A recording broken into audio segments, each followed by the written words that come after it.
তুই যাস না, সবই তো জানিস। ওর ঘরে ছিলাম, সংসার করে, তা ওর পিছন দিয়ে যাস না। আমি শুধু ওর কাছে এটা চাচ্ছি যে তুমি কাবিন করো। ওর কাছ থেকে আমি কি নেবো? ওর কাছ থেকে আমার কোনো সাহায্য নেই, মেয়ে দুইটা ছাড়া। ওর কাছে আমার ও বছরে একদিন আমার কাছে আসলেই হবে। এক বছর ওইটা ভাবতে ভাবতেও আমার কাছে যাবে। একটু পজ করুন। বল কি হয়েছে বল। মেয়ে দুইটা ছাড়া মানে? এমনও হয়েছে যে আমরা একটা ভালো সময় পার করছি, তখন এই মেয়েটা কল দিয়ে যা তা বলে আমাকে গালি দিচ্ছে, যা তা বলে গালি দিচ্ছে। তোর স্বামী হচ্ছে তোর আড়ালে আমাকে চুমা দেয়, তোর সামনে আমাকে গালি দেয়, এভাবে বলতো আমাকে। তোর সামনে আমাকে গালাগালি করে, কিন্তু তোর আড়ালে তো ঠিকই আমাকে এসে চুমা দেয়, এরকম বলতো অ্যাকচুয়ালি। তারপর আপনি আলমকে কিছু বলতেন না? আমার বড় বোনকেও সে হেয় প্রতিপন্ন করেছে। সেটা বলেছে আমার বড় বোন নাকি বিভিন্ন বারে গিয়ে ডান্স করে। তিনি একজন সিঙ্গার, তার অসংখ্য গান রয়েছে ইউটিউবে। সাকিব ভাইয়ার মুভিতে সে গান করেছে, সে কেন ডান্স করতে? সাকিব ভাইয়ার মুভি, সাকিব খানের মুভিতে মায়ামণি গান করেছে। কোন গানটা? জাগো এফএম এর অ্যাপ এখন পাওয়া যাচ্ছে অ্যাপ স্টোর এবং প্লে স্টোরে। পালিত বাবার কাছে তিনি বড় হলেন এবং তিনি সম্প্রতি মারা গেছেন, যেটার সূত্র ধরে আপনাকে বিভিন্নভাবে দোষারোপ করা হচ্ছে এবং আপনি দাবি করছেন যে ঠিক 8 মাস আগেই একটা নারীর সাথে অবৈধ মেলামেশা বা পরকীয়ার সম্পর্ক ছিল, যেটা নিয়ে আপনাদের মধ্যে সমস্যা চলছিল। অ্যাকচুয়ালি আপু, আপনি যদি বলেন যে একটা নারী আমাকে যখন বলে তোর কি লজ্জা লাগে না, থাকিস কেন তুই আলমের সাথে, কেন থাকিস, জানিসই তো সব, আলমের সাথে আমি সংসার করতেছি, জেনে কিভাবে থাকিস, লজ্জা লাগে না, ঘৃণা লাগে না? যেটা আমার কাছে প্রমাণ আছে। আপনার কাছে রেকর্ডিং আছে? হ্যাঁ, আমাকে আমার কাছে রেকর্ডিং আছে।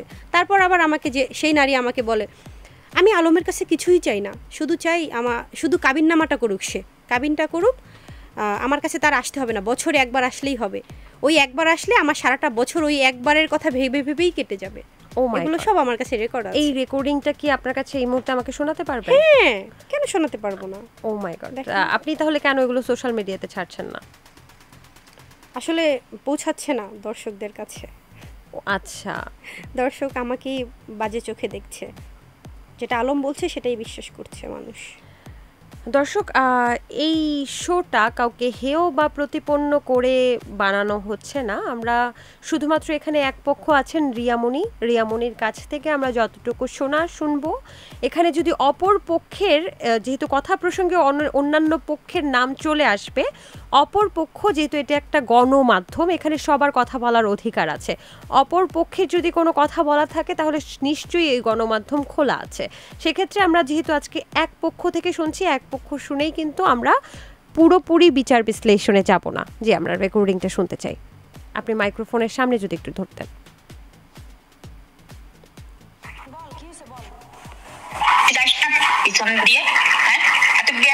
সব যাই না, সেটা তোর বলে কেউ ই হয় না, তুই যাস না, সবই তো জানিস। ওর ঘরে ছিলাম, সংসার করে, তা ওর পিছন দিয়ে যাস না।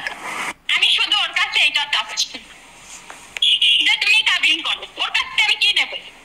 ওর কাছ থেকে আমার কোনো সাহায্য নেই, মেয়ে দুইটা ছাড়া। ওর কাছে আমার ও বছরে একদিন আমার কাছে আসলেই হবে। এক বছর ওইটা ভাবতে ভাবতেও আমার কাছে যাবে। একটু পজ করুন। বল কি হয়েছে বল। মেয়ে দুইটা ছাড়া মানে? আলমের যে মেয়ে দুইটা, মানে ইনি কি ওনার প্রথম বউ? না না, তাহলে চাওয়া পাওয়া নেই মেয়ে দুইটা ছাড়া? কি মেয়ে দুইটার সাথে সে ভালো সম্পর্ক তার। ওই মেয়েটাকেও, মানে মেয়েদেরকেও ভালোবাসতে চায়? আচ্ছা, তারপরে? এতটুকুই। আচ্ছা, ঠিক আছে। আমরা একজন নারীর ভয়েস শুনলাম। এই নারী কি তাহলে সেই নারী যাকে আপনি আলমের বাবা, বা যিনি বাবা হিসেবে যাকে বলছেন, তার অসুস্থতার সময় আপনি তাকে হাসপাতালে দেখেছেন? এর আগে এই নারীকে নিয়ে সমস্যা হয়ে গেছে আপনাদের? হ্যাঁ, বহুবার, অনেকবার। কি কি ধরনের সমস্যা আমাকে কি দু একটা একটু বলবেন?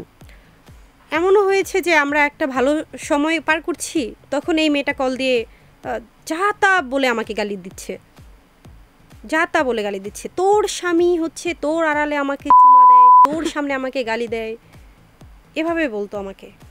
তোর সামনে আমাকে গালাগালি করে, কিন্তু তোর আড়ালে তো ঠিকই আমাকে এসে চুমা দেয়, এরকম বলতো অ্যাকচুয়ালি। তারপর আপনি আলমকে কিছু বলতেন না? আমি আলম কেন বলবো না? একজন ওয়াইফ সেই অবস্থায় কি ঠিক থাকতে পারে? অনেক ঝামেলা হতো আমাদের মধ্যে। বা আলম নিজেও ওই মেয়েটাকে গালাগালি করতো, কিন্তু ওই মেয়েটা পিছ ছাড়তো না, দেখতাম মানে মেয়েটাকে আমার সামনে গালাগালি করতো, কিন্তু আড়ালে তারা ঠিকই আবার তাদের সম্পর্ক ভালো ছিল। মানে আপনাকে বোঝাতো যে তাদের সাথে আসলে কোনো সম্পর্ক নেই, সে জোর করে তার পেছনে ঘোরে, বাট হ্যাঁ। আড়ালে গিয়ে আবার আপনার দাবি যে ঠিকই তাদের সম্পর্ক ভালো ছিল। একদম ভালো ছিল। আচ্ছা, তো আপনাকে বলা হয়েছে যে আপনি শ্বশুরকে সেবা করেননি, কিন্তু আপনি আবার দাবি করেছেন আপনি করেছেন। 100% আমি কেন করব না? আমি কিন্তু রমজান মাসে বগুড়াতে ছিলাম।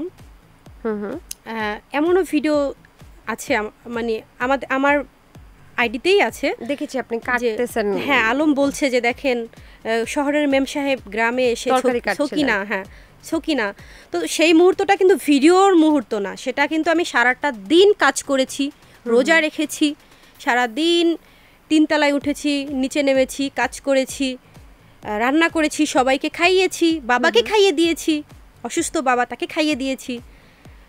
তো কিভাবে ছিলাম না আমি? যখন বগুড়া ছিলাম, বগুড়া হসপিটালে ভর্তি করানো হয়েছে, সেখানে আমি ছিলাম। তারপর যখন বাবাকে, আরেকটা কথা, সে হচ্ছে গিয়ে বলেছে যে আমার ছোট ভাই যিনি ছিলেন অসুস্থতায়, তিনি তার ড্রাইভার। একদমই সম্পূর্ণ মিথ্যা কথা এটা। মানে আপনার ছোট ভাই তার ড্রাইভার না? একদমই না। এটা সে ওই যে কোরআন শরীফ নিয়ে হাতে বলছে না যে এটা সেইটা, তাকে কোরআন নিয়ে বলতে বললেন যে আমার ছোট ভাই তার ড্রাইভার কিনা। আলম কি কোনো টাকা দিতেন না আপনার ভাইকে ড্রাইভারি করার জন্য? সেটাই তো প্রশ্ন। তার ড্রাইভার হলে তার কাছ থেকে তো বেতন নিত, কিন্তু সে কি বলতে পারবে কখনোই আমার ভাইকে সে বেতন দিয়েছে? তাহলে আপনার গাড়ি কেন চালাতো? বা আলমের গাড়ি তো সেটা নাকি? হ্যাঁ, কেন চালাতো? আমার ছোট ভাই আমার জন্য চালাতো। মানে আপনাকে নিয়ে বিভিন্ন জায়গায় যেত? হ্যাঁ। আচ্ছা, তাহলে মায়ামনির সাথে কেমন সম্পর্ক ছিল হিরো আলমের? ভাই বোনের সম্পর্ক যেরকম হয়। না, সেটা তো অবশ্যই। মানে আপনার বড় ভাইকে যদি ড্রাইভার বলতে পারে, তাহলে মায়ামনির সাথে এই সম্পর্কটা কেমন ছিল? তাকেও কি হেয় প্রতিপন্ন করে কথা বলতো কিনা? কারণ একজনকে ড্রাইভার না, তাকে ড্রাইভার বলাতে তো অবশ্যই হেয় প্রতিপন্ন বা অমান্য করাই, অমান্য করা। হ্যাঁ, তাই না? হ্যাঁ, আমার বড় বোনকেও সে হেয় প্রতিপন্ন করেছে। সেটা বলেছে আমার বড় বোন নাকি বিভিন্ন বারে গিয়ে ডান্স করে। তিনি একজন সিঙ্গার, তার অসংখ্য গান রয়েছে ইউটিউবে। সাকিব ভাইয়ার মুভিতে সে গান করেছে, সে কেন ডান্স করতে যাবে? সাকিব খানের মুভিতে মায়ামনি গান করেছে। কোন গানটা? বিদ্রোহী মুভিতে একটা রোমান্টিক গান আছে আপুর, আমি যদি ভুল হই শিরোনামে। আমি যদি ভুল হই? আচ্ছা, আমরা এটা জানতাম না।